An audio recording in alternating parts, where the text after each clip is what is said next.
when you're a child, anything and everything seems possible.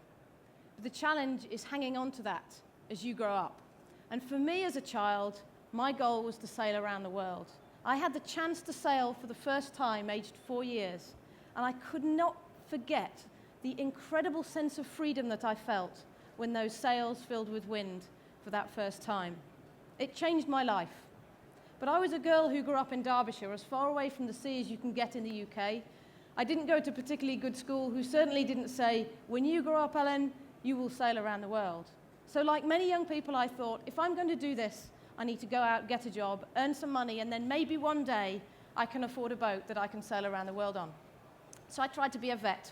I started my education, I took the relevant subjects. For 3 years, I helped out at the vets every single Saturday to gain the experience to help me to get into university. And then my mock exam results came, and I was 1 grade short, and the school said, don't bother applying, Ellen, you're just not clever enough. For many young people, that's a door slammed in their face. But for me, it made me really think. It made me really think, what do I really want to do? And I went back to that first love, that sailing around the world. And when I left school aged 17, I began the impossible journey of trying to find a sponsor with whom I could sail around the world. So imagine how it felt, just 5 years after I'd been saving my school dinner money for my first boat, to be sitting in a design meeting with some of the best boat designers in the world, designing a boat on which I would sail around the world. I couldn't believe that I was living my life. I couldn't believe that it was real, and the first time I sailed her in Auckland Harbour, I felt I was absolutely in heaven. And that race, the Vendée Globe, was everything I've dreamt of, everything I'd hoped. To sail on 60-foot mountains sparkling under the moonlit sky in the Southern Ocean, to see 10 icebergs in one day, the albatross that fly behind the boat, the isolation. It was absolutely extraordinary. Every day you're living, 24 hours, you don't miss a minute. It's not like the day on land when you're awake and at night you switch off. You never, ever switch off on a boat that's sailing around the world, and you feel unbelievably connected to everything that happens around you. Every single thing is your decision, apart from the weather. And it was very, very different at the finish. Because from the age of 4, that goal for me had been to sail around the world. It was everything. It was that thing I was trying to make happen. And the moment that gun fired at the finish line, yes, I'd finished second, but the dream was over. The dream had gone. And at the time when you crave your family to wrap their arms around you and the familiarity of life to be there, it wasn't. Because when you sail around the world, you want to sail around the world, and you don't realize that you're going to lose your anonymity. And you don't realize how precious that anonymity is until you've lost it. And this photo, taken 30 minutes after I stepped off the boat, doesn't show an elated Ellen who just sailed around the world. It shows fear. Fear at the fact that my life had changed forever. And for me, normal life was more at sea than it was on land. To be out there in the middle of the ocean was where I felt more me. And so within months of that moment, I set out to try and be the fastest person ever to sail solo non-stop around the world. The record stood at 93 days at the time. And this needed a different craft, a different boat. This is B&Q, a 75-foot trimaran. She'd probably just about fit in this room. Her mast is 100 foot high, and they're different animals. They don't have a big lump of lead underneath the boat that makes them come back the right way up again. They sail faster, and that speed brings danger. It's like driving a car. The faster you drive, the more adrenaline flows through your body. And the faster you drive, the more dangerous that journey is. And these things are like thoroughbred racehorses. They're very wet. This was a training session before I left. They're also quite tippy. And you see the figures hanging from those nets on the right-hand side. You realize actually just how far down the water is, and that's in daylight. There's just as much chance that that could happen alone in the middle of the ocean at night. And when you're in the middle of the ocean sailing around the world, you're 2,500 miles away from the nearest town. And I was on this boat, not going around the world, but training. There were 5 of us on board. We were only 60 miles offshore. And that boat flipped in 5 seconds. We hit something on the rudder. I was inside getting something to eat. 5 seconds later, the boat was upside down and our world went black because all the windows go underwater. And I nearly lost one of my best friends during that episode. So you realize 5 seconds is all it takes, and that could happen at any time, day or night, during the 71 days it takes to sail around the world. If your batteries go flat because they drive the autopilot, 5 seconds later, you're upside down. It's as simple as that. So you manage the resources you have on the boat so carefully. Your battery voltage is like your heartbeat. You manage your sleep, you manage your energy. You try and sleep. You sleep 5 minutes, 7 minutes, 10 minutes, sometimes half an hour, occasionally 1 hour, very rarely 2 hours, and only once during 71 days did I sleep for 3 hours in a row, just once, coming back up the Atlantic. So you live in an entirely different world, and you manage everything you have so carefully because you know that what you have on that boat is all you have. If you run out, there is no more. And what I didn't expect to learn during that record-breaking journey was resources, to understand about resources, because what I learned on that boat was the true definition of the word finite. And never did I connect that to life on land until I stepped off the boat at the finish. I learned our world is no different. We have finite resources available to us. And in a way, it was like lifting up a stone, not meaning to, and seeing something underneath it. And you have two choices. You either put that stone back down and carry on with your dream job of sailing around the world, which is what my head was telling me to do. I loved it. I had no wish at all to stop that sailing. Or you put it to one side, you follow your heart, and you learn more about this subject. Resources, how do we use them in the world? I chose the latter. And I began a journey of 5 years speaking to experts from government, scientists, teachers, young people, everyone from CEOs to government officials, to try and understand, how do we use resources? How much of things do we use? How does our world function? Energy was an obvious one. Oil. Oil is relevant to all our lives. And the first report I picked up was in 2008, the Independent Energy Agency report, saying that we could run out of oil within my lifetime. That was quite surprising. Something we use for everything. But it's not just with regards to oil, it's also coal, probably lighting this stage here in London today. Coal is vital to the way we run in this country. This photograph was taken in a coal-fired power station, 180 feet tall, goes to 2,000 degrees when it's lit. These guys were fixing the boiler pipes that take the steam that drive the turbines. We stood on the roof of this power station. You can imagine how high it was. We saw a massive mountain of coal next to it. I asked Gary, who showed us round, how much coal's there? About 1 million tons, he said. It was a mountain. I did the calculation when I left. That would run the UK for about a day. And what struck me was just how fast we go through this stuff that we ultimately know is finite. And I guess you could argue coal is not a finite resource because it is renewable, but 290 million years is a long time to wait for the next batch. And coal is something close to my family, as it probably is for many of us. I came from a mining area. My great-grandfather was from a mining town, and he spent 50 years of his life underground, 50 years mining that black stuff. And when you see that photo of him, you think that's from another time, from another era. That's not today. But this is me with my great-grandfather. And by the way, they are not his real ears. I remember sitting on his knee. He talked of his mining stories when he was working with the pit ponies underground, the fact that miners would save the crust of their sandwiches to give to the ponies that had retired that lived around the mouth of the pit. He talked about the camaraderie. For me, it was like it was yesterday. And on this journey of learning, I stumbled across something called the World Coal Association. Here's the website. There in the center of the page, it said 118 years. Now, admittedly, 118 years is not within my lifetime, but my great-grandfather was born 118 years ago today. It's nothing. It's a snip in time. And it made me realize just how important our futures are, and it made me make that decision that I never ever thought I would make in my life. And that was to leave competitive sailing behind me, to focus on a much greater challenge, our futures. But it's not just energy, it's also materials. Materials are also finite. Think about the statistics. 2008, the New Scientist brought out a review. They said 13 years of indium in the screens of all of these computers, mobile phones, watches. 61 for copper, 40 for tin, 59 for uranium. These materials we only have once. But it's not just the fact that they're finite, it's the speed that we're using them. For years, we had a fairly constant use. And then since the Second World War, that use has spiked. And that graph isn't about the numbers. That graph's showing a trend. And that trend is getting faster and faster and faster. And that's making the prices of these materials get higher and higher and higher. And those prices become more volatile in a world where we are so dependent on them. For everything from hospitals to education, from transport to our own health. It's fundamental to the way we function. And you can see that's a linear economy where we take something, we make something out of it, and then at the end of its life, we throw it away. But A, there is no away. And the second question you ask is, so if we're beginning to bump up against these limits, because we're using things up rather than just using them, then what do we do about that? And our current solution was to use less. To use less, to be more careful with the resources that we have, to take a bit less out of the ground, to make a bit more out of it, and then to throw a bit less away. But even if we do that extremely well, with a population that's increasing and a use of materials that's increasing, we're never going to solve it. All we're doing is buying ourselves more time, and we end up exactly here, but just a little bit later on. And what message is that for the next generation?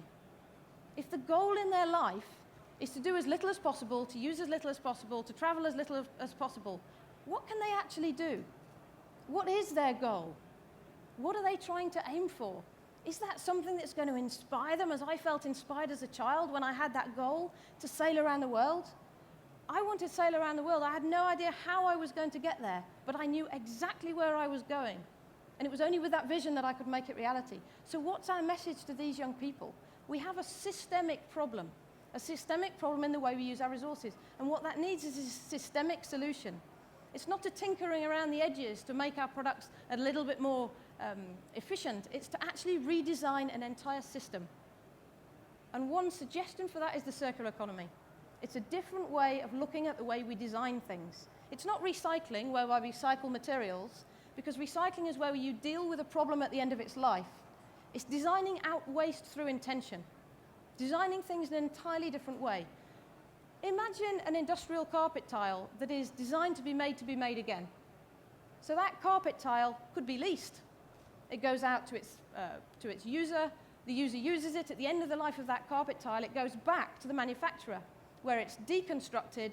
The base of the carpet gets melted down and becomes the base of the next carpet. The yarn gets depolymerized, repolymerized, and becomes the yarn for the next carpet. And if that manufacturer does that using entirely renewable energy, that manufacturer can function in the same way in 1,000 years. And not only that, but they know their costs for the next 25 years. Now, that's not an imagine, that's real, because our offices and thousands of offices around the world have those carpet tiles that can be made now. This is innovation at its peak, but it's creativity. It's thinking differently. The first line on the design brief for those designers was, we want this carpet to be made again. Design for disassembly. We need to be able to recover the materials. Think about a plastic bag at the moment. In education, I think even when I was at school, they were bad. Plastic bags sat under hedges, and they lasted forever, and they never disappeared, and they were litter. They were thrown away. But we have no away. So how about turning that into something positive? Think about young people who see that in an entirely different way, because they don't see the problem with the bag because we need the bag. They redesign it so it's biologically non-toxic, totally biodegradable, as could be all our supermarket packaging, as could be all our food waste, as could be all our human waste, which could enter a different system, a biological cycle, which could provide fertilizer for farms all over the world, which we desperately need, because fertilizer comes either from fossil fuels or phosphorus, which is dug from holes in the ground. Both are finite resources. So you're changing the entire system. When you think about a systems level change, think about Detroit. Detroit is a system which is not functioning, it's dysfunctional. Do you redesign Detroit so that it can run on renewable energy, or do you redesign the whole system? Think about the automotive industry. Do we buy a car or do we buy road miles? Should the first line on a manufacturer's design brief be, we need to design this car for disassembly. We need to be able to recover all the materials so we can make the next car out of it. Then the business model changes. You end up with millions of different options for innovation, for young people, through economics, through design, through materials science. It changes the whole paradigm. Think about a washing machine. Do you buy a washing machine or do you buy 3,000 washes? If you buy 3,000 washes, you'll have a machine which is more reliable, better built, can be repaired, and you have a relationship with the manufacturer. It works for everyone. It's a different way of looking at things. So when we launched Ellen MacArthur Foundation 18 months ago with a goal to inspire a generation to rethink, redesign, and build a positive future, we did that using the coherent framework of a circular economy, giving those young people a framework throughout which they could be innovative and creative, moving towards a system that can work in the long term. And it works. They see opportunities. They see a million things that they can do. They don't see what they can't. It's about opportunity, innovation, and showing them pathways of things that work. And it is a huge challenge to redesign our entire infrastructure across the world. But it's also an opportunity. It's an opportunity to get things right. And when I think of big challenges, and I think of what's possible, just what can we achieve, I think about what we can achieve in a lifetime. When my great-grandfather was born, there were 25 cars on the road in the world. Now there are 600 million. When he was 10 years old, we flew for the first time in history. And today, 3 times the population of the world back then fly every single year, accessible to everyone. When he was 45, we built the first computer, and many said it wouldn't catch on. But it did. And 20 years later, when he was 65, it had become a microchip, of which there'll be thousands of in this very room here today. 10 years before he died, we had the first mobile phones. They weren't that portable, but now they are. And there are 5 billion across the world, and we can communicate like never before. But as my great-grandfather left this world, the internet arrived. If ever there is a time when we can share ideas and share innovations and share creativity, it is right now. If ever there's a time that we can rethink, redesign, and build a positive future, it's right now. But if you're going to change things, you need to know what you're going to change them to. You need to change by intention towards a system that can work in the long term. And I'd like to leave you with a line from some of our work in education. We'd been working within design and technology, and one of the students who was going through his exams at 18-year-olds, his second set of exams, went up to his teacher, and he said, "Sir, in my first exams, I couldn't think of anything to design. But now having learned about the circular economy, everything I see, I want to redesign." Thank you.